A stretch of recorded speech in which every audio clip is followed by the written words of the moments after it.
Speaker साहब, आप मेरे ख्याल में एक तो आप ऐवान का टाइम ज़ाया कर रहे हैं। यहाँ पे लीडरशिप मेरे ख्याल में पार्टीज़ की दो बंदों से तो आपने बात कर ली है।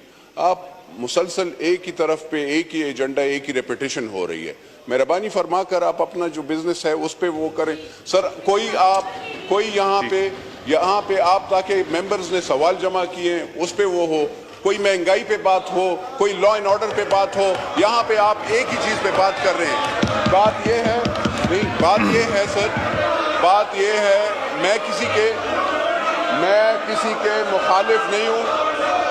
भाईजान सुने, अगर ऐसे बात है, मैंने हराया था और फिर भी हराऊंगा इंशाअल्लाह अल्लाह के फज़ल से। डरो, मैं खड़ा हूँ, मैं मैदान पे खड़ा हूँ, मैं आप लोगों से सर बात ये है जनाब स्पीकर यहाँ पे आप महंगाई के खिलाफ बात करें, और अगर इनको कोई फिक्र है 45 का फॉर्म भी वहाँ पे इलेक्शन कमीशन में दे के, 47 का भी दे के, 48 भी दे के, 49 भी दे के, और उसके बाद अगर ये रोना धोएंगे, ये सारी उम्र इनका काम ही यही है।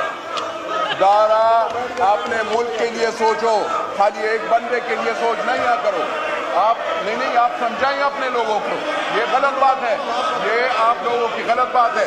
सर जनाब स्पीकर, मुझे अफसोस ये होता है कि पेट्रोल महंगा हुआ, किसी ने आवाज नहीं उठाई। बिजली लोड शेडिंग होती है, किसी ने परवाह नहीं की। खाली एक ही बंदे का और एक ही चीज का फिक्र है, तो ये बहुत अफसोस की बात है।